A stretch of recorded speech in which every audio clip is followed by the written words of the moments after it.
प्राप्य पुण्यकृतां लोकान् उषित्वा शाश्वती समा शुचिनां श्रीमतां गेहे योगभ्रष्टोऽभिजायते।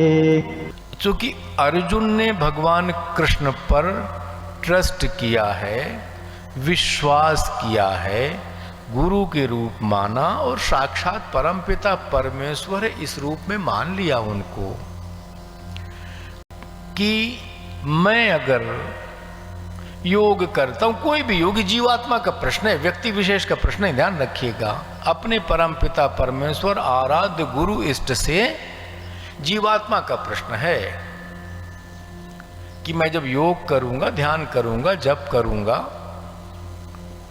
तो अगर मेरा शरीर पूरा हो गया, अंत में विचलन हो गया और मेरी साधना पूर्ण नहीं हो सकी, परमपिता परमेश्वर का दर्शन मुझे नहीं हो सका, आत्मदर्शन नहीं हो सका, तो मेरी स्थिति क्या होगी? उस पर भगवान कृष्ण एक योग भ्रष्ट शब्द आया है। अब जरा एक भ्रष्टाचार शब्द बड़ा खराब चलता है दुनिया में आज और ज्यादा, ये उस दृष्टि से मत लीजिएगा, ध्यान रखिएगा।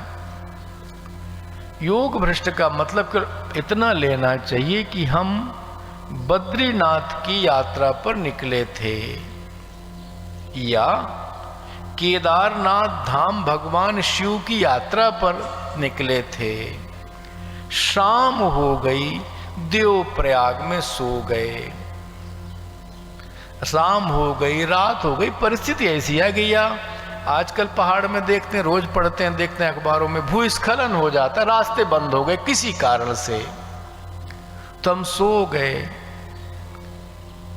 तो सो गए तो क्या हुआ? एक रात सोएंगे, आराम करेंगे, सुबह तक रास्ता खुल गया, फिर चल दिए केदारनाथ गुप्त काशी की ओर हम। अब गुप्त काशी से कहीं से हेलीकॉप्टर की व्यवस्था की थी, प्रबंध किया था, किसी कारण से आज चलो आसमान में बदली आ गई, मौसम अनुकूल नहीं था हेलीकॉप्टर के योग, तो एक रात गुप्त काशी या गौरीकुंड कहीं रुकना पड़ा। अच्छी बात है, क्या बुरा है, रुक गए।